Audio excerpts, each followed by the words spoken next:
રાજ્યની વાણીનું રસપાન કરવા જઈ રહ્યા છે। ખાસ આપના ચરણોમાં વિનંતી, વચ્ચે આપ સુંદર સાથ કોઈ પણ ડિસ્ટર્બ, કોઈ પણ ઊભા થવાની કોશિશ નહીં કરે।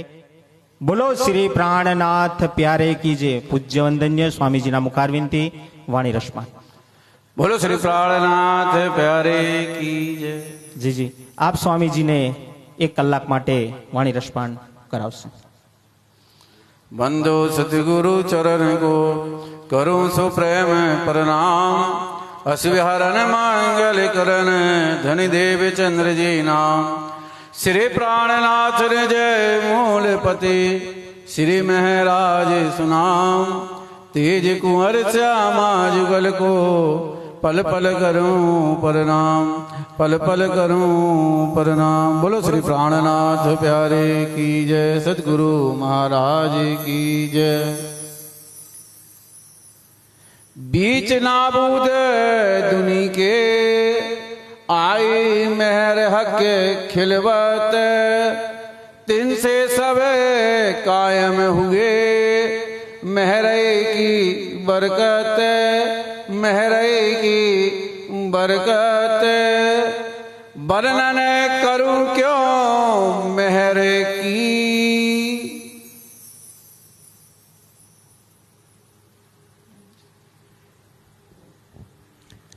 प्राणेश्वर अक्षरातीत ने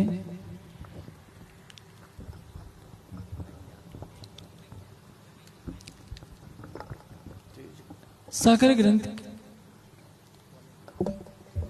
मालूम दे सागर के अंदर यह अंतिम प्रकरण दिया है मेहर के सागर का। मेहर शब्द अरबी का है और इसका समानार्थक शब्द है इनायत। सुंदर साथ में एक धारणा चलती है कि मेहर को हम कृपा नहीं कर सकते। सच है कि मेहर को कृपा नहीं कर सकते। कृपा का अर्थ क्या होता है? विशेष रूप से परब्रह्म के द्वारा की गई दृष्टि, उसको 3 स्तरों पर तोला जाएगा। दृष्टि का अर्थ क्या है? जीव सृष्टि के लिए अलग राज्य की कृपा होगी, ईश्वरीय सृष्टि के लिए अलग कृपा होगी और ब्रह्म सृष्टि के लिए अलग कृपा होगी। इसलिए कहते हैं दया सिंध सुख सागर, इश्क गंज अपार, शराब पिलावत नैन सो साकी है सितार। अक्षरातीत दया का सागर है। दया किस पर करेंगे? दया पराये पर की जाती है, अपने पर दया नहीं की जाती। ब्रह्म सृष्टि नहीं कहेगी कि हे राजी आप दया के सागर हैं। हाँ, यदि उसका जीव माया के कष्ट में पड़ा है तो जरूर दया शब्द का प्रयोग होता है। जैसे कलश हिंदुस्तानी में दया का प्रकरण ही है, अब तो मैं गली दया मिले। लेकिन वो प्रसंग अलग है। ईश्वरीय सृष्टि क्या देखेगी? सुख के सागर में दिखेगी, के रूप में दिखेगी। और ब्रह्मात्मा की नजर क्या रहेगी? इश्क गंज अपार कि यह मेरा प्रीतम। इश्क का अनंत सागर है जो अपने हृदय की प्रेम की तरंगों को मेरी आत्मा के हृदय में सिंचित कर रहा है। राज्य तीनों के लिए आए हैं। ब्रह्म सृष्टि के लिए प्रेम का सागर लेकर आए हैं, ईश्वरीय सृष्टि के लिए अखंड सुख का सागर लाए हैं, और जीव सृष्टि सोच रही है। अभी आपने चौपाई सुनी, बीच नवोद दुने के आई मेरे खिलवत, 3 से सब कायम हुए इन मेरे की बरकत। सारी ब्रह्म सृष्टि तो इस ब्रह्मवाणी का रसपान करके यहीं बैठे बैठे परम धाम के सुख के सागर में क्रीड़ा करेगी। नख से सिख तक राज्य की शोभा को देखेगी। ईश्वरीय सृष्टि वाणी के रस में डूबकर राज्य के ऊपर अटूट विश्वास लाएगी, उनकी बंदगी करेगी। लेकिन जीव सृष्टि उनकी कृपा की छत्र छाया में अखंड मुक्ति के बहिश्तों के सुख को प्राप्त करेगी। तीनों के ऊपर कृपा बरस रही है। मेहर से पर महबूब की पर पावे करनी माफक। एक चीज और बात आती है, खिलवत में एक चौपाई आती है, श्री मोहम्मद कहे मोमिनो तुम पर दमजम जो बरतत, सो सब इश्क हक का पल पल मेहर करत। सो सब इसका हक का पल पल मेहर करत। हमें लगता है कि राज्य हमारे ऊपर पल पल मेहर तो कर नहीं रहे हैं। हम मेहर सागर का पाठ क्यों करते हैं? क्योंकि राज्य की हमारे ऊपर कृपा हो जाए। लेकिन मेहर सागर के पाठ के माध्यम से जो कृपा मांगी जाती है वो तरीकत है। तरीकत का अर्थ क्या होता है? बंदगी, उपासना, कि हे राज्य हमारे ऊपर कृपा कीजिए। लेकिन आप जानते हैं मेहर का संबंध किससे है? राज्य हमारे ऊपर पल पल मेहर कर रहे हैं। चौपाई क्या कहती है? श्री मोहम्मद का ये मोमिनो, संबोधन किसके लिए? ब्रह्मशिष्टियों के लिए। तुम पर दम दम जो बरतत, तुम्हारे साथ हर पल जो गुजर रहा है, सो सब इस हक का पल पल मेहर करत। सूर्य यदि कहे कि मैं प्रकाश नहीं करूंगा, क्या उसके बस की बात है? चंद्रमा कहेंगे कि मैं अपनी चांदनी को ही रोक लूंगा, क्या उसके लिए सामर्थ्य है कि वो ऐसा करेगा? फूल कहे कि मैं अपनी सुगंध को छिपा लूंगा, संभव नहीं है। अक्षरातीत कहेंगे कि मैं मेहर नहीं कहर बरसाऊंगा, ये उनके लिए भी संभव नहीं है। क्योंकि जो मेहर का सागर है मेहर करेगा ही। आवश्यकता यह है कि हमारी दृष्टि कितनी खुली है।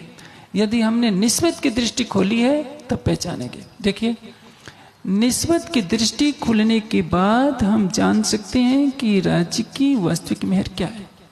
इश्क की दृष्टि खुलने के बाद, इल्म की दृष्टि खुलने के बाद, इल्म की दृष्टि तो तब खुलेगी जब हम वाणी का चिंतन करेंगे तो इल्म की दृष्टि खुल जाएगी। लेकिन इल्म का प्राण क्या है? इश्क। हम चौपाइयों को रट जाएंगे। जैसे मेहर सागर का पाठ करते करते चौपाइयाँ सुंदर साथ को कंठस्थ हो ही जाती हैं। कुछ सुंदर साथ को सारी मेहर सागर की चौपाइयाँ कंठस्थ होती है, पाठ करते रहते हैं, करते रहते हैं। लेकिन उम्र गुजर जाती है, राज्य की बातें नहीं, मेहर पूरी नहीं हो पाती। मेहर का अर्थ क्या है? जिसके हृदय में सातों सागरों की क्रीड़ा संयुक्त रूप से हो रही हो तो कहते हैं मेहर का सागर अब उमड़ रहा है। सातों सागर मिलकर जब एक साथ लीला में प्रवाहित होंगे तो क्या कहेंगे? आठवां मेहर का सागर है। इसमें योग किसका है? हम जानना चाहते हैं कि नख से सिख तक राज्य की शोभा कैसी है। नूर के सागर को जानना चाहते हैं, अपनी परात्म का श्रृंगार जानना चाहते हैं, रूहों की शोभा का सागर का रस लेना चाहते हैं, वहदत के रस को जानना चाहते हैं कि परम धाम में सबकी शोभा कैसे बराबर है, सबकी लीला का रस एक बराबर कैसे है, सबका आनंद कैसे है, एक हाथी और एक खरगोश की शक्ति बराबर कैसे है।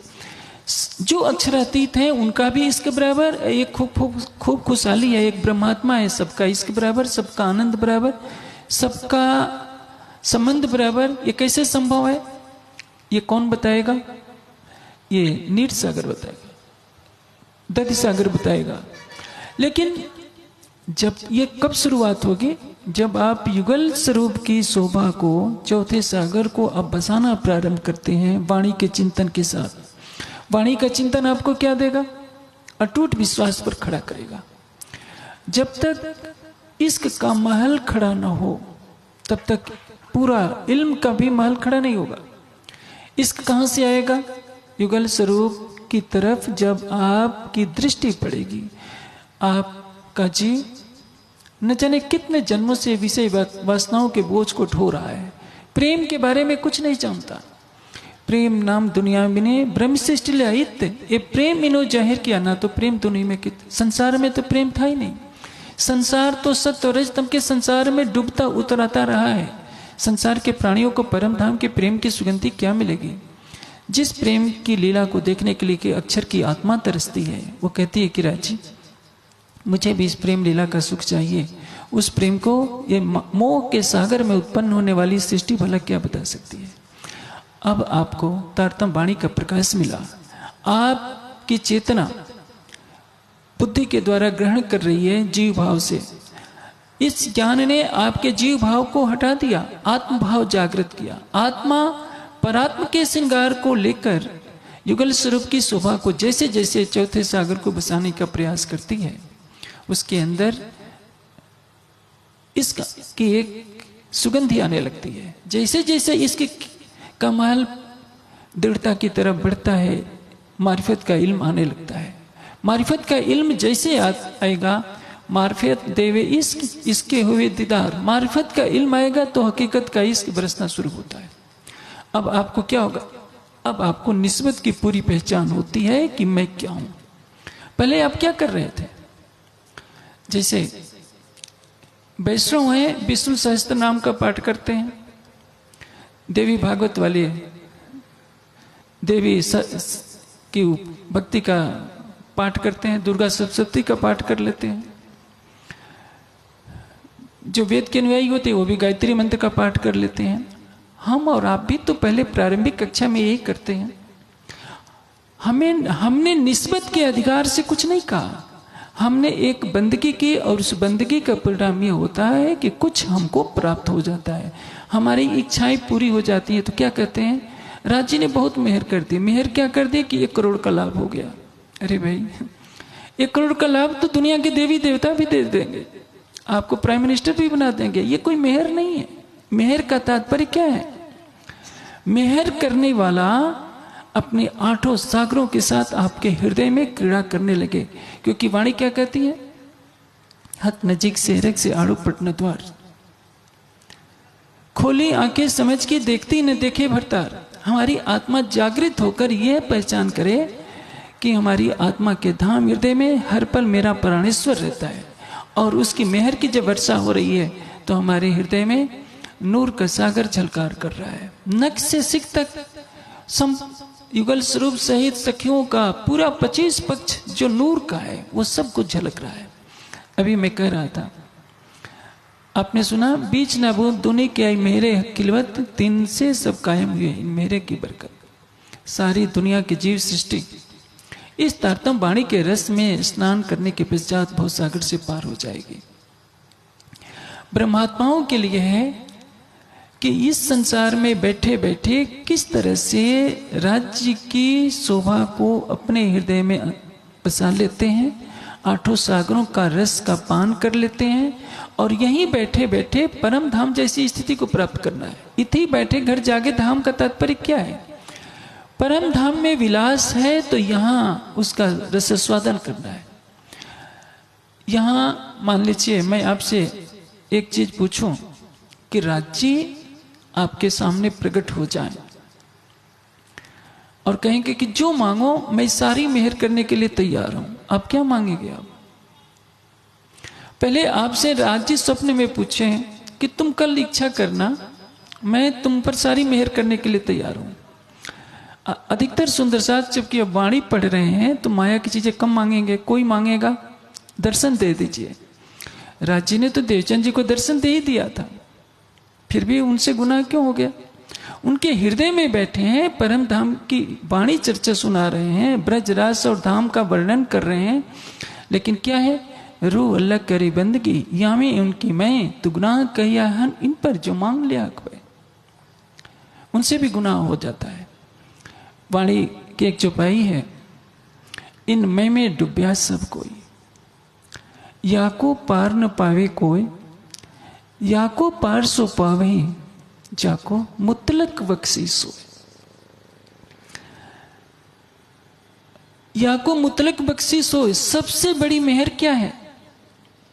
राज्य का दीदार कोई सबसे बड़ी मेहर नहीं है, ये तो श्यामा जी को दे दिया। एक बार नहीं 3 बार दर्शन दिया है, उनके अंदर बैठ गए हैं। कहते हैं कि अंदर तुम्हारे आकार के आए के बैठे हम, और जब चर्चा करते हैं सब सुंदर साथ को दर्शन देते हैं कृष्ण जी के रूप में, तो सब कहते हैं कि हमारे धाम धनी है, लेकिन फिर भी गुनाह कितना बड़ा लगा दिया कि यामे उनकी मैं तो गुनाह कहिया इन पर जो मांग लिया हक पे। ये पूरी मेहर नहीं हुई है। पूरी मेहर क्या? स्वयं के अस्तित्व को मिटा देना। कुछ सुंदर साथ मांगेंगे, हुक्म मांगेंगे, कोई इल्म मांगेगा, कोई जागृत बुद्धि मांगेगा। देखिए अभी तक में आपने सुना है श्री जी को अनूप शहर जाना है, और लालदास जी और जो सूरत के सुंदर साथ थे गोवर्धन भाई के बीच में कुछ बहस होती है। श्री जी ने कह दिया कि मुझे कुछ नहीं करना है, तुम जाओ। बुद्धि भीम भाई को क्या दे? जागृत बुद्धि की बख्शिश दे दे, जाओ भीम भाई तुम जागृत बुद्धि की बख्शिश तुम लेकर जाओ। मुकुंद दास जी को तारतम के रहस्यों को खोलने की कुंजी दे दी कि तुम तारतम वाणी के रहस्य को खोला करोगे। लालदास जी को क्या बख्शिश दे दे कि तुम सारे धर्म ग्रंथों का, वेद कतेब दोनों पक्ष की धाराओं का सारा ज्ञान तुमको दे देता हूं। और शेख बदल को हुक्म दे दिया, छत्रसाल जी को भी हुक्म की शोभा मिली। हुक्म हाथ छत्रसाल के दियो सो अपनो राज, लेकिन करने वाला कौन है, यही सबसे भूल हो जाती है। यदि श्री देवचंद जी के अंदर राज्य का आवेश स्वरूप नहीं विराजमान हो तो इस माया के खेल में कोई कुछ भी नहीं है। यदि महामती जी के धाम हृदय में राज्य विराजमान होकर के लीला न करते तो अन्य ब्रह्मात्माओं जैसे वो भी हैं। और कोई भी ब्रह्मात्मा जब तक अपने निज स्वरूप को नहीं जानती है तब तक वह भी जीव भाव में स्वयं पड़ी रहती है। और यही कारण है कि बिहारी जी के अंदर भी परम धाम की आत्मा है, औरंगजेब के अंदर भी परम धाम की आत्मा है, लेकिन दोनों जीव भाव को नहीं छोड़ पाए और यह नहीं समझ पाए कि हमारे सामने कौन आया था। न तो सकुमार की आत्मा ने पहचाना, और बिहारी जी तो हमेशा नकारात्मक ही बने रहे। यह नहीं सोचे कि खंबालिया के राजा को मैं भड़का रहा हूं, किस लिए भड़का रहा हूं, ये मेरे ऊपर अमिट गुनाह लग जाएगा। जिनके साथ लीला हो रही है, कईयों जन्म खोया अपना रहे धमनी के जमाने में। मुकुंदास जी को देखिए, सारी बख्शिश दे दी गई है कि तुम तारतम वाणी के रहस्य को खोलोगे, लेकिन आप जानते हैं कितनी बड़ी बड़ी चुके उनसे हो गई हैं। आते हैं विद्वत दमन शास्त्रार्थ के लिए। देखिए, उदयपुर तक मुकुंदास जी को कोई पहचान नहीं है, उसमें नौरंग बाई की आत्मा है। सुंदर शास्त्र से मैं पहले ही क्षमा चाहता हूं, ब्रह्मणियों की लीला पर समीक्षा करने का अधिकार नहीं है, क्योंकि उनकी चरण धूलि का कड़वंश भी बनने का अधिकार मेरे पास नहीं है, न मेरी योग्यता है। लेकिन मैं वाणी की बात बता रहा हूं कि मेहरबान की मेहर को पहचानिए, सब कुछ वही है। प्रेम में जरा भी कालिमा नहीं होनी चाहिए। दूध में नींबू की एक बूंद पड़ जाएगी, 1 कुंतल दूध हो तो दूध फटने लगता है। प्रेम क्या कहता है, जब स्वयं को मिटा दोगे तो प्रेम की सुगंध मिलेगी। आपको जो इल्म मिला है, किसका इल्म है? राज्य का। हुक्म मिला है किसका? राज्य का। आप धन की सेवा कर रहे हैं तो धन किसका है? आप कभी ना सोचिए कि मेरा धन है, मैं सेवा कर रहा हूं।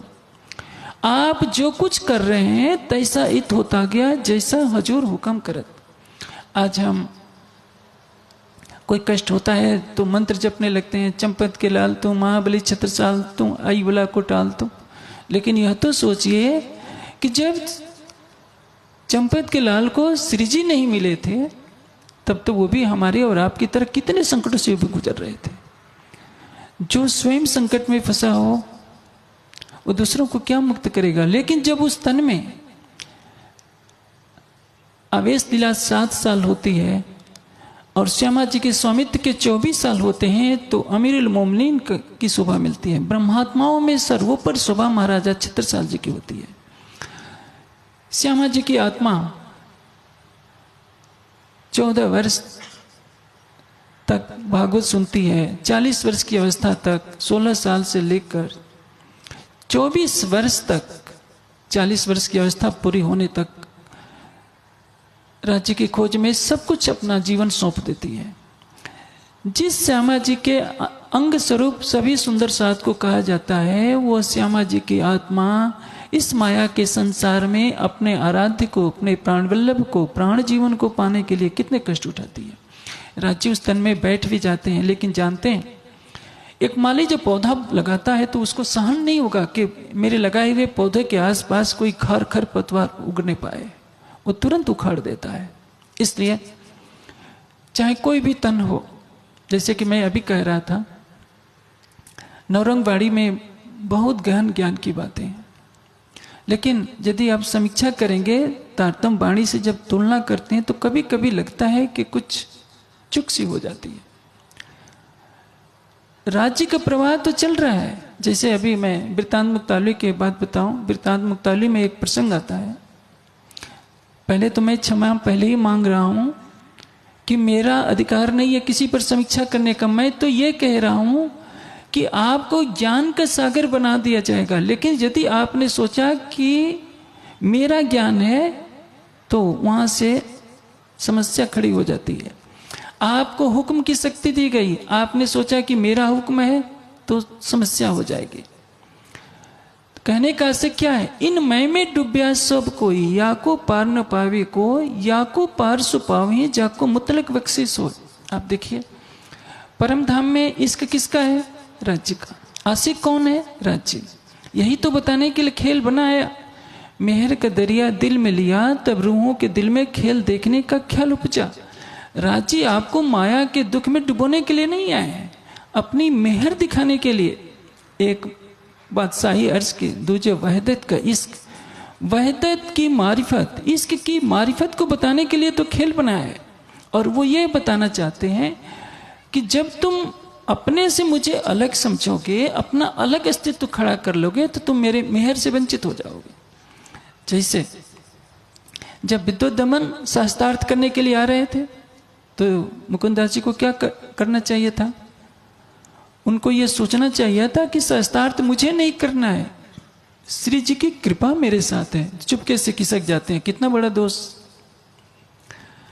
यदि 8 साल की बच्चियां उत्तर दे सकती हैं तो मुकुंदास जी भी दे सकते थे, लेकिन हंसी हो रही है क्योंकि मुकुंदास जी को लगता है कि कहीं मैं हार न जाऊं। गुनाह तो लग गया। जब श्यामा जी नहीं बख्शी जा रही हैं तो हम और आप कभी नहीं बख्शे जाएंगे, ये बात ध्यान रखनी है। राज्य के मेहर को, जैसे कि मैंने पहले कह दिया, आप गोटा लेकर प्रतिदिन पाठ करेंगे, 40 दिन करेंगे, साल भर करेंगे, आपकी जो इच्छा होगी पूरी हो जाएगी। ये तो संसार के जीव करते हैं, वैसे ही हम भी करते हैं। आपकी ये कोई मेहर नहीं है। जहां बातिनी मेहर की बात चल रही है, निस्बत की दृष्टि से, इश्क की दृष्टि से, इल्म की दृष्टि से, इल्म से आपने सब कुछ जान लिया। इश्क की दृष्टि से आप चितौनी में डूबते हैं, आप निस्बत को के स्वरूप को देखते हैं, अपनी परात्म के श्रृंगार को देखते हैं, नीर सागर नूर सागर सबका रस पीने लगे हैं आप। लेकिन फिर भी आप ये मत लीजिए कि मैं ये कर रहा हूं। जैसे मैंने आपको ये बता दिया कि ये खवंद अर्स जिम का हादी हमारा सोय, इस मानंद 14 तबक में हुआ न हो सी कोई। श्यामा जी के बराबर इस ब्रह्मांड में न कोई हुआ है न होगा। अक्षरातीत की हिला दे नहीं सकती हैं। आप सोचिए, यदि उनके ऊपर गुनाह शब्द प्रयोग हो रहा है तो हमारे आपके ऊपर भी हो जाएगा। इसलिए जो कोई मारे इन दुश्मन को, करे सब दुनी को एहसान, पहुंचावे सबो चरण धनी के, तो भी लेना न तिन को मान। कितनी बड़ी बात कही है। जो कोई मारे इन दुश्मन को, यदि हमने काम क्रोध लोभ अहंकार सबको जीत लिया। इसके पहले की चौपाई में क्या कहा गया है? विकार सारे अंग के, काम क्रोध दिमाग, सो बिना विरह ना जले, होई नहीं दिल बाग। हमने अच्छी रहनी अपनाई, वाणी का चिंतन किया, चितवनी में सबको डुबो दिया, काम क्रोध लोभ अहंकार सबको जीत लिया, विरह में तड़प गए। हमारे पास इतना ज्ञान हो गया। जो कोई मारे इन दुश्मन को, हमने अपने शत्रुओं काम क्रोध लोभ मोह अहंकार को मार लिया, करे सब दुनी को आसान, संसार में सबके लिए एक परम धाम का मार्ग दर्शा दिया। पहुंचावे सबो चरण धनी के, तो भी लेना न तुम तिन गुमान। सारे ब्रह्मांड को, 7 अरब मनुष्य इस समय रह रहे हैं, आपके पास इतना ज्ञान हो जाए, इतनी आध्यात्मिक शक्ति हो जाए कि 7 अरब जनसंख्या को अकेले तारतम्य देने की सामर्थ्य रखें, तो भी यह मत लेना कि मैं कर रहा हूं। आपको ये शोभा किसको देनी है? मूल स्वरूप को, उस अक्षरातीत को देनी है। उस अक्षरातीत ने सारी शोभा किसको दी है? महामती जी को दी है। आप उसमें हिस्सेदारी मत मानिए। आप कभी मत कीजिए कि मैंने 7 अरब जनसंख्या को तारतम्य दिया है, आपकी हंसी हो जाएगी। यदि आपने ज्ञान के क्षेत्र में भी हंसी, थोड़ी सी ग्रंथि पाली, जैसे कि अभी मैं वृत्तांत मुक्तावली की एक बात कर रहा हूं। वृत्तांत मुक्तावली में एक प्रसंग आता है कि 1675 में तारतम्य का स्वरूप, 1678 में श्री देवचंद जी को दर्शन होता है, 1675 में मिहराज का जन्म होता है। तो तारतम्य का स्वरूप किस में बैठा है? मिहराज के अंदर। और जब देवचंद जी को राज्य का दर्शन होता है तो 1678 में तारतम्य का स्वरूप मिहिराज के तन से निकलकर सतगुरु धनुष देवचंद जी में प्रवेश कर जाता है। अब आप सोचिए, कहीं ना कहीं चूक होगी। मैं तो इन ब्रह्मणियों के चरणों की धूल भी नहीं हूं, उनके हृदय में जो ज्ञान का सागर लहराता है, मैं उसका एक कण भी नहीं, एक बूंद भी नहीं हूं, लेकिन मैं ये बात कह रहा हूं। आप सोचिए ये भ्रांति कहां से हो रही है। चौपाई आती है, साक्षात स्वरूप इंद्रावती तारतम को अवतार। साक्षात स्वरूप इंद्रावती तारतम को अवतार। इंद्रावती के अंदर साक्षात राज्य का आवेश स्वरूप विराजमान है, इसलिए उनको क्या कहते हैं, तारतम का अवतार। उस तन से तारतम ज्ञान का अवतरण होना है, इसलिए उस स्वरूप को तारतम का अवतार कहा गया। और यह स्वरूप कब बनेगा, जब वाणी का अवतरण होगा, तब तो तारतम का अवतार कहा जाएगा। ये नहीं जन्मते ही मिहिराज का जन्म होता है। 1675 में तारतम का स्वरूप कहां से प्रकट हो जाएगा। तारतम का स्वरूप तो तब माना जाएगा जब वाणी का अवतरण होगा। तारतम को तत्व कहियो हृदय बैठे अनूप, तुम स्वरूप तुम्हें स्वरूप तुम स्वरूप को संग, भेद तुम्हारो को लखे ब्रह्मानंद रसन। देवचंद जी के सामने प्रकट कौन होता है, राज्य का आवेश स्वरूप। परम धाम के श्रृंगार में दर्शन देता है और कहता है कि तुम खेले ब्रजराज में, तुम्हारा धरियो नाम बाई सुंदर, सारी बात बताता है और उस तन के अंदर आकर के विराजमान हो जाता है। अब ब्रजराज की चर्चा करते हैं, परम धाम की चर्चा करते हैं, लेकिन आप देखेंगे कि उस तन से लीला हो रही है। और जब दूसरे तन में, जब श्यामा जी का दूसरा तन 1712 से प्रारंभ होता है, 1715 में वाणी का अवतरण होता है, तब कहते हैं साक्षात स्वरूप इंद्रावती तारतम को अवतार। जब तक इंद्रावती के अंदर राज्य का स्वरूप विराजमान नहीं हो गए, तारतम की वाणी नहीं उतरेंगे, उनको तारतम का स्वरूप नहीं कहा जा सकता। क्योंकि अब 1638 में श्री देवचंद जी के साथ परम धाम की सभी आत्माएं अवतरित आती हैं। संभव है 1675 में मिहिराज का तन जन्म लेता है, आत्मा कभी गर्भ में नहीं जाती, तो हो सकता है यही मानना पड़ेगा कि इंद्रावती की आत्मा किसी ऐसे जीव पर इसके पहले 1638 में ही बैठी होगी, उस तन को छोड़ दिया होगा, पुनः मिहिराज के तन में प्रवेश करेंगे। मैं प्रत्यक्ष दृष्टा तो नहीं हूँ, लेकिन जो हमारी पारंपरिक मान्यता है, गोपाल मणि जी के बारे में कहा जाता है कि उनका जन्म 1638 से पहले था, तो हो सकता है 1638 से पहले उनका जन्म जब हो गया तो उनमें परम धाम की आत्मा नहीं थी। परम धाम की आत्माएं एक साथ आई हैं, तो एक साथ भिन्न भिन्न तनों पर बैठकर लीला करेंगे। आप उसी तरह से एक दूसरी बात है, मुकुंद दास जी नवरंग स्वामी के परमहंस हैं, नवरंग बाई की आत्मा है उनके अंदर से। एक चौपाई में क्या लिखा है कि अव्याकृत में सृष्टि होती है, अव्याकृत से सृष्टि होती है, न कि अव्याकृत में सृष्टि होती है। देखिए ज्ञान का सागर उन्होंने नवरंग वाणी के रूप में दे दिया है, लेकिन मैंने आपको कहा श्यामा जी के अंदर भी थोड़ी सी बात आई कि मेरे तन से जागनी क्यों नहीं होती है। मैंने इतनी बंदगी की, जब ये भाव आ गया कि मैंने इतनी बंदगी की, राज्य मेरे तन से जागनी कराओ, तो गुनाह लगता है। उसी तरह से चाहे आप कुछ भी हो जाइए, नवरंग स्वामी के रूप में आप होइए, या ये जिन्होंने ब्रजभूषण के रूप में होइए, जिन्होंने वृतांत मुक्तावली रखी, कुछ भी आप करेंगे, आप चाहे शेख बदल बनिए, चाहे छत्रसाल जी बनिए। आप देखिए छत्रसाल जी के तन से आवेश लीला होती है। हम और आप सुंदर साथ को उनके पद चिन्हों पर चलने का प्रयास करना चाहिए। यदि हम छत्रसाल जी 100 कदम चलते हैं, हम 1 कदम भी चल लेंगे तो भी हमारा जीवन धन धन हो जाएगा। लेकिन देखिए ऐसा भी समय आता है, हुक्म क्या है, जो मेरी सुध दो और को चित चले तुम्हारा हुक्म। महाराजा छत्रसाल जी ने श्री जी के अंतर्ध्यान लीला के बाद पूरे देश विदेश में वाणी को फैलाया। केसर बाई को भेजा, जामनगर भेजा, गोवर्धन बाई के माध्यम से सूरत में लीला चली, और नेपाल में किसी कई सुंदर साध को भेजा, सीताराम भैया को पंजाब में भेजा, जगह जगह सब जगह उन्होंने प्रचारक भेजे। लेकिन एक ऐसी घड़ी आती है जब इलाहाबाद का सूबेदार आक्रमण कर देता है तो उनको भी सहायता लेनी पड़ती है पेशवा बाजीराव से। श्री जी ने क्या कहा था? हुक्म हाथ छत्रसाल को दियो सो अपनो राज। छत्रसाल जी जो मन में चाहते वो सब कुछ होना था।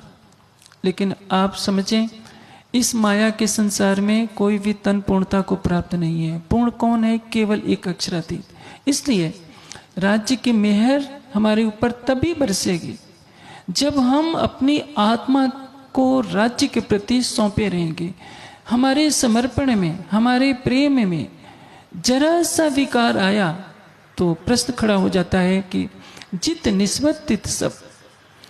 इसलिए लेकिन यदि हमने निस्बत को पहचाना, इल्म के द्वारा इश्क के सागर में डुबकी लगाई, परात्म का श्रृंगार सज लिए और सब कुछ समर्पण कर दिया, जैसे कहते हैं ना हस्त आमलकवत, हाथ पर आंवला लेकर किसी को जैसे दिया जाता है, हम अपना हृदय केवल राज्य को दे देंगे तो परिणाम क्या होगा?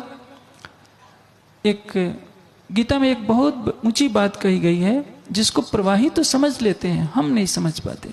गीता में एक श्री कृष्ण जी एक बहुत हमारे लिए ग्रहण करने योग्य बात कहते हैं, अनन्यश्चिंतो माम ये जना परिपास्ते तिसाम योग क्षेमम नित्यम वहाम्यम। जो अनन्य भाव से केवल मेरा ही चिंतन करते हैं उनका योग क्षेम मैं स्वयं वहन करता हूं। अब सोचिए, केवल मेरा ही चिंतन करने का तात्पर्य क्या है? अपना सब कुछ जो सौंप देता है। श्री कृष्ण कहते हैं कि मैं उसका योग क्षेम क्या करना है क्या नहीं मैं स्वयं करता हूं। इसलिए आप देखेंगे कि लालदास जी के तन से जो भी रचना हुई है, चाहे बीतक कहिए या 72 माज्य कहिए या बड़ी वृत्त कहिए, उसमें ऐसा लगता है कि ये लालदास जी नहीं बोल रहे हैं, श्री जी बोल रहे हैं। क्यों? क्योंकि लालदास जी ने स्वयं के अस्तित्व को मिटा दिया। लालदास जी ने अपनी मैं नहीं ली कि मेरे पास इतना ज्ञान का भंडार है, इसलिए कह दिया। हर जगह लिखा मिलेगा कि महामत कहे। महामत कहे का तात्पर्य क्या है? ये लालदास तो समाप्त हो चुका है, लालदास नाम की कोई वस्तु इस संसार में नहीं है। ये समर्पण, और इसका परिणाम यह हुआ कि श्री जी ने कैसी शोभा दी? मारिया कहिया, काढ़िया कहिया और कहिया वो जुदा, यही मैं खुद ही टले तो बाकी रहे खुदा। लालदास जी ने स्वयं को समर्पित किया तो लालदास लालदास नहीं हो गए, श्री जी के स्वरूप बन गए। मेहर तो सब पर हुई, नवरंग स्वामी पर भी हुई है, ब्रजभूषण पर भी हुई है, भीम भाई पर भी हुई है, लेकिन डुबकी कौन कितना लगाता है उसके ऊपर है। इसलिए खिलवत की चौपाई में कहा, इन मई में डूबिया सब कोई, या को पार न पावे कोई, या को पार सो पावे जा को मुतलक बख्शी सो। अब देखिए, अब तो संध्या आरती में गाते हैं, जाऊं कहाँ महाराज शरण तज जाऊं कहाँ महाराज। आखिर क्यों गाना पड़ा? क्यों ये गौरी बनी? मंच पर इसकी चर्चा करना उचित नहीं। सुंदर साथ जो पुराने हैं वो अच्छी तरह से जानते हैं। आप देखिए, सनंत की चौपाई आती है, तीनों सूरत हाथी की आई जुदी जुदी हम कारण। अब इस चौपाई के अनुसार तीनों सूरत हाथी की आई जुदी जुदी हम कारण। इसमें हादी का अर्थ जब हम श्यामा जी कर लेते हैं तो ये क्या कहा जाएगा? श्यामा जी ने तीनों सूरतें धारण की। लेकिन हादी का अर्थ क्या होता है? जो हिदायत करता है। सबको हिदायत देने वाले कौन है? राज्य। यदि श्यामा जी को दर्शन देकर के वो कुछ नहीं बताते तो श्यामा जी क्या कर लेती? इसलिए ये चारों एक तन है, जाको नाम दिन इस्लाम। लेकिन उस चौपाई के भी रस खोलने में कहीं चूक हो जाती है, और नौरंग वाणी में यही मिलेगा कि श्यामा जी की आत्मा अरब में आई थी तो सारा समाज मानने के लिए विवश है। लेकिन वाणी क्या कहती है? रासलीला खेल के आई बर अरब श्याम। जो अक्षर की आत्मा अरब में आती है, समाज में विरोधाभास क्यों खड़ा होता है? हम सुंदर साथ के मन में जरा सा भी आएगा तो परिणाम यह होता है कि जैसे गर्म दूध में खट्टे नींबू की एक बूंद पड़ते ही फट जाता है, हमारे इश्क में, हमारे ईमान में कहीं भी चूक हो जाती है और वो हमसे भूल हो जाती है। और ये भूल जब श्यामा जी को ये भाव हो जाता है कि मैंने इतनी बंदगी की है तो आप मेरी प्रार्थना पर मेरे से जागने क्यों नहीं करवाओगे, तो आप सोच लीजिए हम सुंदर साथ पर कितनी बड़ी भूलें हो चुकी हैं। ये मेहर का अर्थ क्या है? जिसमें अक्षरातीत का हृदय क्रीड़ा करने लगे, वो वास्तविक मेहर है। और राज्य के दिल में बैठकर आप राज्य के दिल के उन सागरों को नापने का अधिकार इस जागने के ब्रह्मांड में है जो आप परम धाम में कभी नहीं जान सकेंगे। तो सोचिए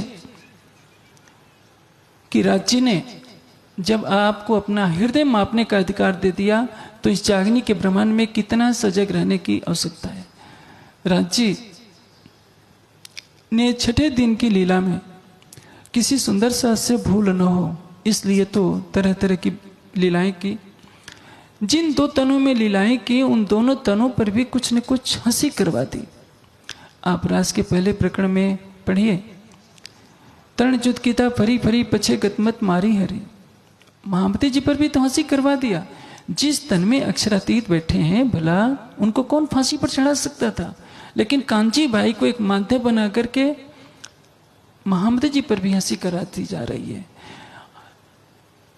कोई भी हंसी के बिना नहीं रहेगा। इसलिए यह सोचिए, हम सारी शोभा किसको दें? मूल स्वरूप को दें। मूल स्वरूप ने अपनी सारी शोभा किसको दी है? नाम श्रृंगार शोभा सारी मैं भेंट तुम्हारे लियो। और लालदास जी को सिखापन के रूप में खड़ा कर दिया कि लालदास जी ने अपने ऊपर जरा भी अहंग नहीं लिया। छत्रसाल जी की स्थिति देखिए कितनी ऊंची है।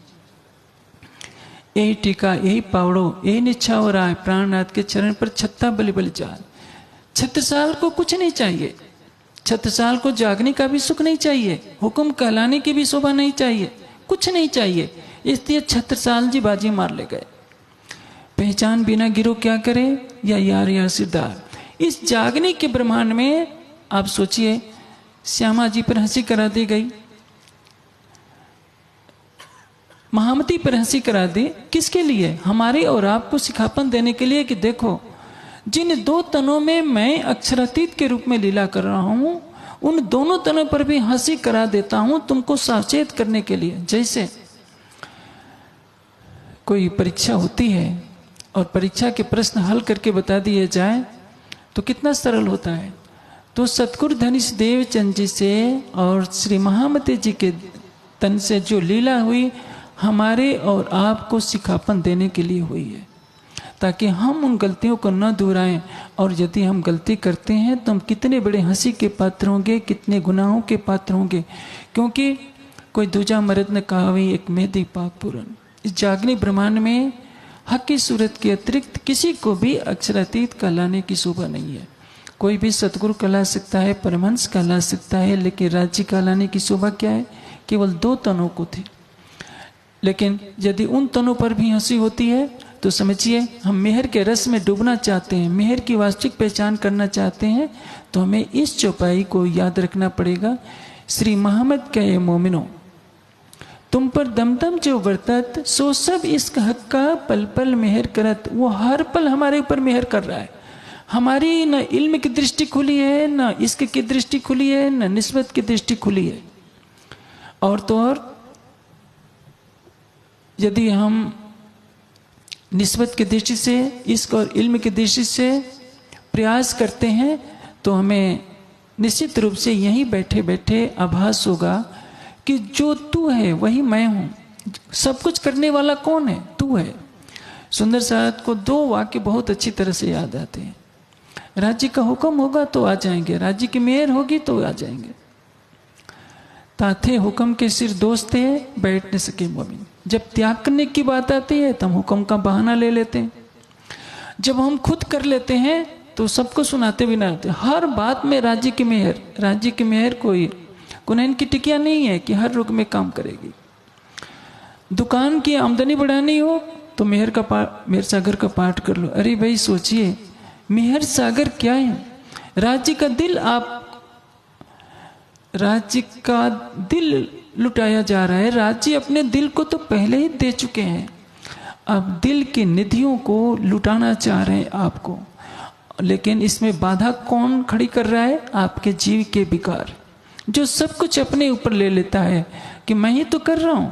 और यही सबसे बड़ी भारी भूल है। हमें क्या करना चाहिए? तू ही तो कर रहा है, मेरा तो कोई अस्तित्व ही नहीं। इस पहले को लाल दास जी ने सबसे अच्छी तरह से समझा, महाराजा छत्रसाल जी ने समझा तो सभी ने, नौरंग स्वामी भी समझ गए। लेकिन हंसी जब होनी है तो हो ही जाती है। क्या श्यामा जी को समझ नहीं थी? श्यामा जी से बड़ा कौन होगा? सुखदाई सबन को अखंड करनहार, विश्व बंदे अक्षर लो, सुखे परिचित कहे सो विचार। जिस श्यामा जी की इतनी बड़ी महिमा है, उन श्यामा जी पर भी हंसी हो जाती है। केवल इसलिए अक्षरातीत ने अपनी आह्लादनी शक्ति की हंसी करा दी ताकि 12,000 ब्रह्मात्माएं उस भूल को दोहराने का प्रयास न करें। इसलिए जो मेहर का सागर है, जिस दिन समाज समझ जाएगा कि मेहर का वास्तविक सागर क्या है, इस मेहर के सागर में एक बहुत महत्वपूर्ण चौपाई है जिसकी चर्चा मैंने शायद इस वार्षिकोत्सव पर भी कर दी। दिल मोमिन मेहर सागर। ब्रह्मात्मा का दिल मेहर का सागर है, ब्रह्मात्मा का दिल इश्क का सागर है। लेकिन इश्क का सागर तो तब बनेगा जब इस निस्बत के स्वरूप को पहचानेगा। श्री मोहम्मद कहे मोमिनो ए निस्बत इश्क सागर, लो प्याले हक हुक में पियो फूल भर भर। लो प्याले हक हुक में पियो फूल भर भर। ये निस्बत इश्क सागर। हम लोग क्या हैं? क्या हमारे पास इश्क का सागर है? नहीं। सब अंग हमारे हक हाथ में, इश्क मांगे रोए रोए।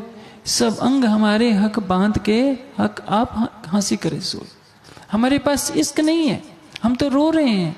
लेकिन वाणी दूसरी जगह कह रही है कि ये निस्बत इश्क सागर। लेकिन निस्बत के स्वरूप को आप पहचानेंगे तो आपका हृदय इश्क का सागर होगा।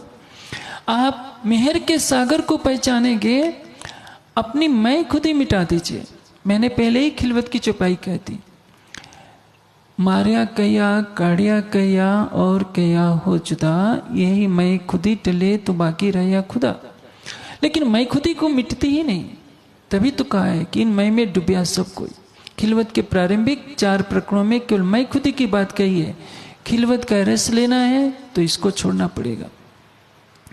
आपके पास धन है, आप धन की सेवा कर रहे हैं तो सौभाग्य समझिए कि आपसे सेवा ली जा रही है। आपके पास ज्ञान है तो ज्ञान की सेवा आप कर रहे हैं। आपको इस योग्य बनाया गया है कि आप ज्ञान की सेवा कर रहे हैं। तो यह मत सोचिए कि मेरा ज्ञान है। आप के पास ऐसी योग्यता है, ऐसा व्यक्तित्व है कि आपका कहना सभी मानते हैं। तो सोचिए कि राज्य ने आपको शोभा दी है। हर पल अपनी सारी शोभा उस मूल स्वरूप को समर्पित कीजिए, उस सृजी को समर्पित कीजिए जो आपका प्राणेश्वर है, आपका प्राणवल्लभ है। प्राणेश्वर के बिना आपका अस्तित्व क्या है? आप सोचिए, राज्य क्या कहते हैं? देखिए, शब्द के बिना कोई अर्थ नहीं होता। राज्य हमको क्या कहते हैं? प्रीतम मेरे प्राण के अंगना आत्म नूर, तुम मेरे प्राणों के प्रीतम हो। प्राणों के प्रीतम को ही तो प्राणनाथ कहते हैं। हम उनको प्राणनाथ कहते हैं और वे हमको प्राणनाथ कहते हैं। जब वे हमको प्राणनाथ कहते हैं कि तुम मेरी क्या हो?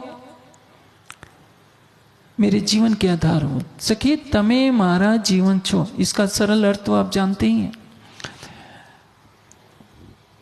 आप सोचिए, रूह का अर्थ क्या होता है? जैसे मैं हूं यहां, यदि मेरी रूह निकल जाए तो क्या करेंगे? गड्ढा खोद कर यहीं दबा देंगे।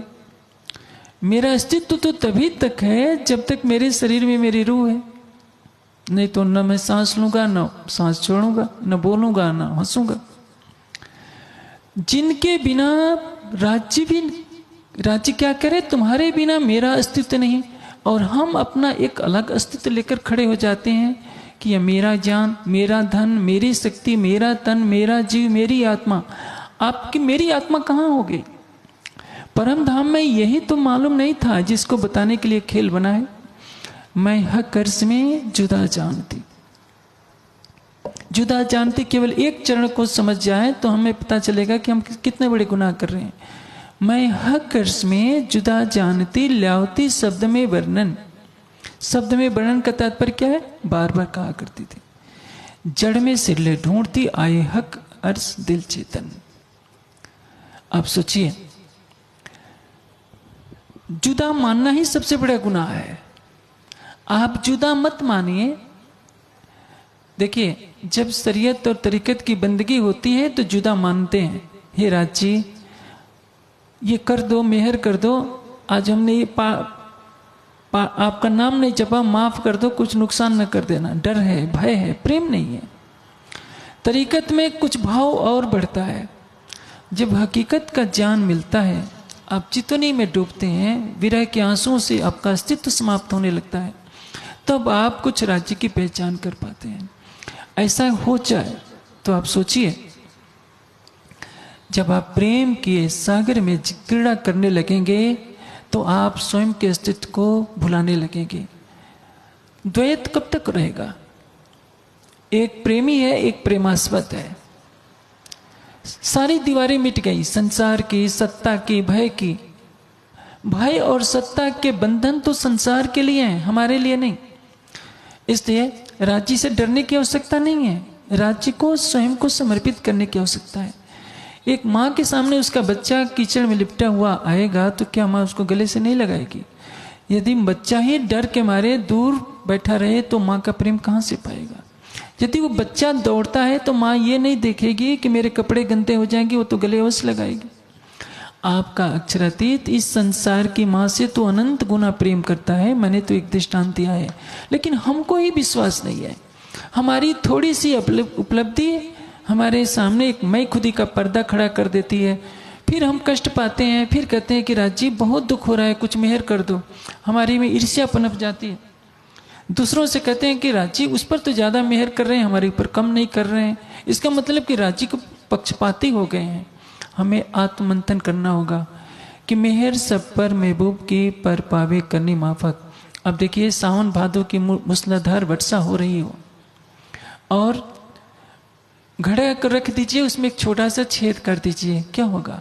पानी तो बरस रहा है लेकिन टिक नहीं रहा है। इसी कारण मेहर सब पर महबूब की पर पावे करनी माफक। और खिलवत की चौपाई यहाँ चरितार्थ होती है। श्री मोहम्मद कहे मोमिनो तुम पर दम दम जो बरतत हर पल हो रहा है। राज्य से मेहर मांगने की आवश्यकता ही नहीं है। जब तक आप शरीयत तरीकत की दुनिया में जीते रहेंगे तब तक आप मेहर का गोटा पढ़ते ही रहेंगे। हाँ, बच्चों से पाठ कराइए क्योंकि वे बेचारे नादान हैं। लेकिन जब मैं बड़े बड़ों को भी वही गोटा पढ़ते देखता हूँ तो मुझे हंसी तो आती है, लेकिन मैं विरोध करने का साहस करूँ तो पत्थर भी यही समाज मारने लगेगा। इसलिए मेरी तरफ से छूट है, जिनको पाठ करना है कीजिए, लेकिन सबसे जरूरी है जिन चौपाइयों का पाठ करते हैं उनका आशय समझिए कि आप किसी देवी देवता की भक्ति नहीं कर रहे हैं जिससे आप कृपा की प्रार्थना कर रहे हैं। वो आपका प्राणेश्वर है, आपका आराध्य है। आपके बिना वह भी नहीं, वो तो अपना हृदय लुटा चुका है। जो अपना हृदय दे चुका है। मैं आपको एक चीज बताऊं, यहाँ इतनी माताएं बहनें बैठी हैं, इधर भाई लोग बैठे हैं। एक पत्नी अपने पति के सामने गिड़गिड़ा कर कहने लगे कि पतिदेव, मैं एक कप चाय बनाकर पी लूं अकेले में। क्या कहेगा? इसको किसी पागलखाने में भर्ती करना होगा। हम भी मेहर मांगने वाले वैसे ही पागलों की जमात है। आप किससे मांग रहे हैं? दुनिया वाले नारायण से मेहर मांगे, विष्णु से मांगे तब तो ठीक लगता है। हम अपना हृदय देने को तैयार नहीं। एक अलग दुनिया बना रखी है। माया की इच्छाओं की पूर्ति के लिए कह देते हैं कि राजी मैं आपकी मेहर सागर की जो चौपाइयाँ हैं, जितनी होगी 47 या जितनी होगी, उसको एक बार पढ़ देते हैं, 40 दिन पढ़ लेते हैं। आप ही हमारा एक काम कर दो तो हम कुछ और चढ़ा देंगे। आप ऐसा क्यों करते हैं? आप हृदय दे दीजिए, प्रेम दे दीजिए। सीता ने कभी राम से कुछ मांगा है? राधा ने कृष्ण से कुछ मांगा है? देखिए मैं गोपियों का प्रेम बता रहा हूं। श्री कृष्ण मथुरा चले गए हैं, गोपियां विरह में तड़प रही हैं, कोई उलाहना नहीं, कोई गिले शिकवे नहीं, विरह में तड़पती हैं लेकिन कोई फरमाइश नहीं। हम सुंदर साथ पवित्र प्रेम की राह पर नहीं चल पा रहे हैं। जो राज्य कहते हैं कि तुम एक बार पुकारोगे तो मैं 10 बार तुम्हारे आगे जी करने के लिए तैयार हूं। इसलिए तो हरूपे मुक्तियात में एक साध शब्द आता है। साध का अर्थ क्या होता है? रिझाना। रिझाया कैसे जाता है? उसमें बंदगी नहीं करनी होती है, अपना हृदय देना होता है। जिस हाल में आप रखो, जब तुम आप दिखाओगे तब देखूंगी नैन नजर वर्जी। आप दिखाओगे तो मैं देखूंगी, जो करना हो करो, मैं तो तुम्हारी कियल, मैं केवल आपकी हूं। ऐसी भावना क्यों नहीं आती? सीता वन में जाती है, कभी नहीं कहती कि राम हम ठंड लगती है, यहाँ गर्मी लगती है। हम हर बात के लिए राज्य के सामने रोना रुकते हैं। हमारा समर्पण कच्चा है, हमारा विरह कच्चा है, हमारा प्रेम कच्चा है, हमारी पहचान कच्ची है। इससे राजी पर भी आरोप लगाते रहते हैं। इसलिए यदि मेहर के सागर को समझना है तो हमें क्या करना होगा? निस्बत की दृष्टि से देखना होगा, इल्म की दृष्टि से देखना होगा, इश्क की दृष्टि से देखना होगा। और इश्क के इल्म की दृष्टि तब मिलेगी जब चौथे सागर युगल स्वरूप को आप अपने हृदय में बसाने का प्रयास करेंगे। यही तो हो रहा है। प्रातःकाल स्वरूप पढ़ा जाता है, सब कहते हैं निस्दिन ग्रहिए प्रेम से युगल स्वरूप के चरण, निर्मल होने आई सो और धाम वर्णन। निस्दिन प्रतिदिन युगल स्वरूप के चरणों को ग्रहण करना है, अर्थात चितवनी करनी है। आगे कह देते हैं इन विध नरक से छूटिए और उपाय कोई ना। कहते तो हम डेली हैं, लेकिन माया के दुखों में, नरक में हम दुख क्यों भोग रहे हैं? क्योंकि हम कहते हैं कि हम प्रतिदिन चरणों को धारण करेंगे, नख से सिख तक की शोभा को बसाएंगे।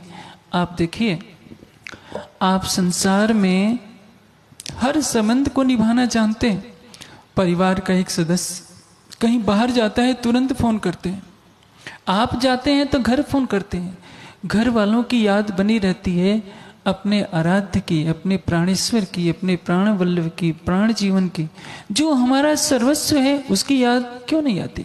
बहाना बना देते हैं कि काम का बोझ है इसलिए चितवनी नहीं कर सकते। आप सोचिए, सारे ब्रह्मांड का धन भी आपको मिल जाएगा तो आपके कितने दिन के लिए काम करेगा?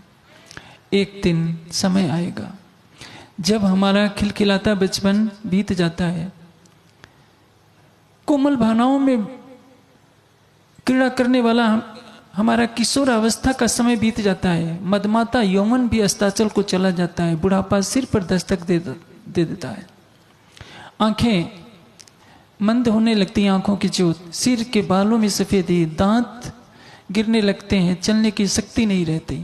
कहाँ चला जाता है सब कुछ? यह संसार का ऐश्वर्य, ये क्या है? ये धरती, ये आकाश, ये उमड़ता हुआ सागर समाप्त हो जाएगा। ये खड़ा हुआ हिमालय किसी दिन शून्य में विलीन हो जाएगा। ये दहकता हुआ सूरज भी ठंडा हो जाएगा। सब कुछ तो काल के गाल में समा जाने वाला है। आप किसका अहंकार लेकर करते हैं? इसलिए यदि हमारे पास विवेक के चक्षु जग जाएंगे, हम केवल राज्य को माने, केवल तुम है, मैं कुछ नहीं हूं, न मैं हूं न मेरा है, केवल तुम है, तेरा है, तेरी लीला तेरा कार्य। आप बीतक के उस प्रसंग को देखिए, ये एक ईश्वरीय सृष्टि है।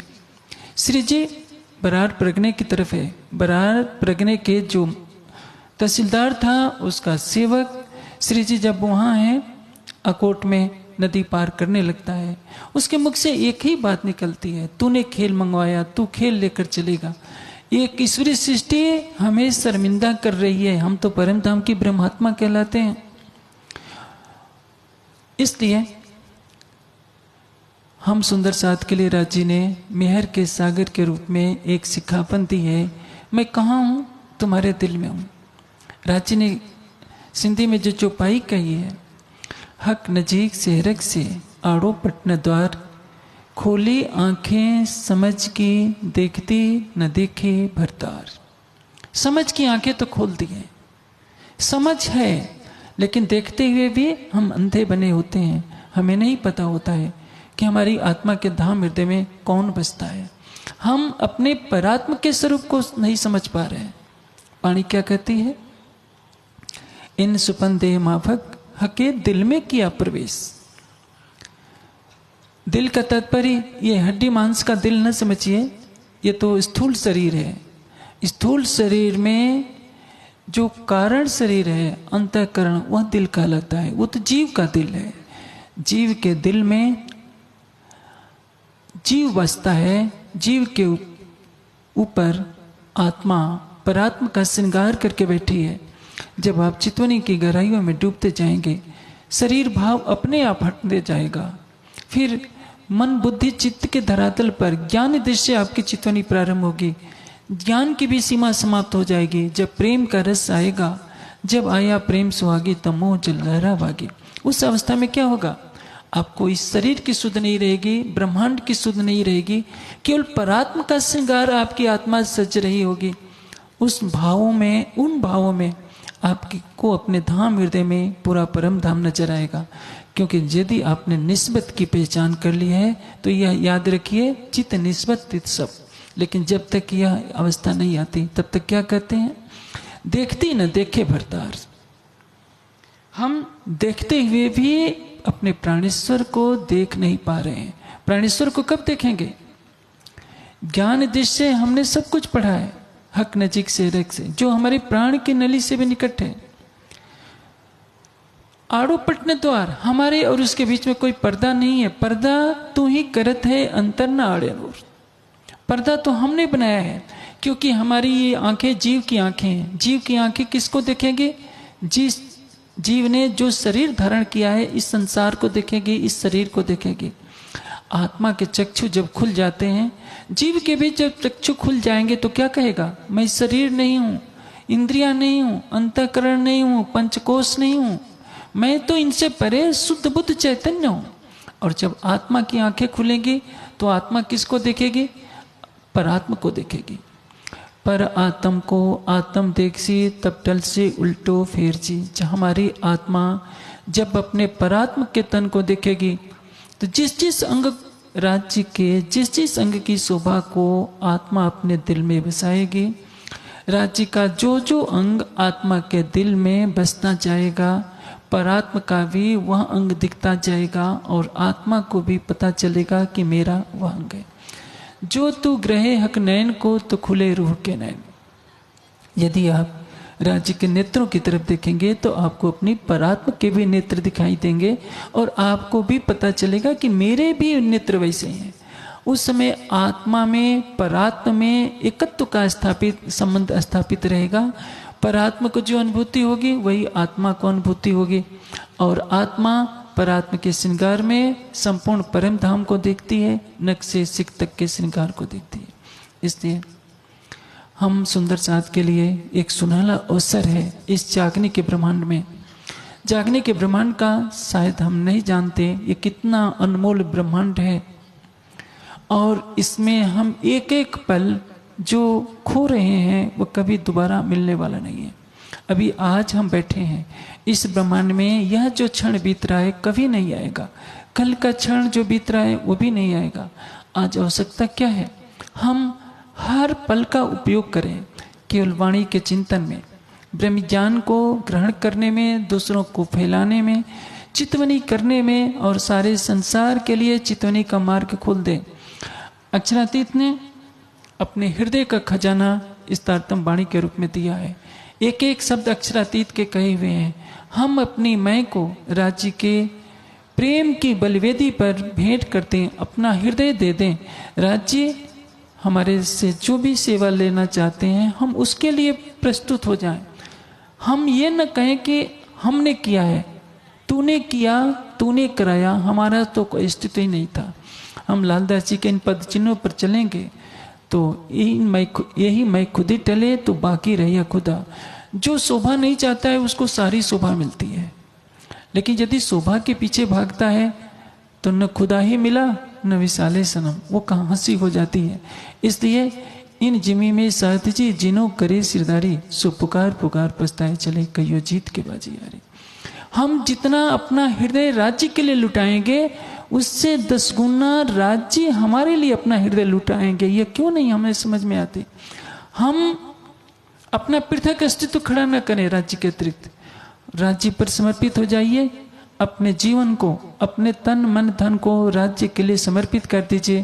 फिर देखिए राज्य क्या कहते हैं आपसे, क्या लेना चाहते हैं। और पूरी वाणी यही पुकार पुकार कर कह रही है। प्रेम में क्या होता है? प्रेम का अर्थ होता है लुटाना। किसको लुटाना? स्वयं को लुटाना, अपने अस्तित्व को लुटाना। लूटता कौन है? व्यापारी। आप व्यापारी बनेंगे तो कुछ नहीं मिलेगा। आप जैसे राज्य ने ब्रह्मात्माओं के लिए अपना हृदय लुटा दिया है, अपने हृदय के सारे भेद तारतम वाणी में निहित कर रखे हैं, उसी तरह से ब्रह्मात्माएं भी जिस दिन अपना हृदय राज्य के लिए समर्पित हो जाएंगी, राज्य के सारे खजाने पर उनका अधिकार हो जाएगा। ये इस जागनी ब्रह्मांड में सबसे सरल सूत्र है। आप अपना हृदय राज्य को दे दीजिए, और जो ऐसा करेगा वो इतभी धन होगा, उतभी धन होगा। मोमिन हो सो समझियो, ए भी तक कहे श्री मोहम्मद। अब बात न रही बोलन की, कहिया चलते जान निस्बत। मूल संबंध के नाते सब सुंदर साथ से मैं आग्रह करता हूँ कि आज सारा संसार विनाश के कगार पर बैठा है। आपका उत्तरदायित्व होता है, अपना तन मन धन वाणी के लिए लगाइए, राज्य की महिमा को फैलाने में लगाइए। सब सुंदर साथ को यही सोचना होगा कि सारे संसार में परम धाम का ज्ञान फैलाएं, सारे प्राणियों को परम धाम के चितवनी के मार्ग पर लगाएं। और इस मार्ग में आप जितना कुछ त्याग करेंगे उतना ही आपके लिए शोभा के लिए होगा। शोभा शब्द ही भूल जाइए, धनी की शोभा के लिए कीजिए। धनी की शोभा तो उनकी तो अनंत है। आप उस प्रेम में कितनी आहुतियां डाल देते हैं, अपने हृदय का समर्पण करते हैं, अपनी आत्मा का समर्पण कर देते हैं, वही आपकी शोभा होगी। मैं आशा करूंगा कि सुंदर साथ जागने के इस अंतिम चरण में जितनी निष्ठा के साथ मैं की भावना को समाप्त कर देगा, उतने ही उसको शोभा मिलनी है, उतना राज्य का प्रेम मिलेगा। और तब समझ में आएगा कि मेहर के सागर की वास्तविकता क्या है।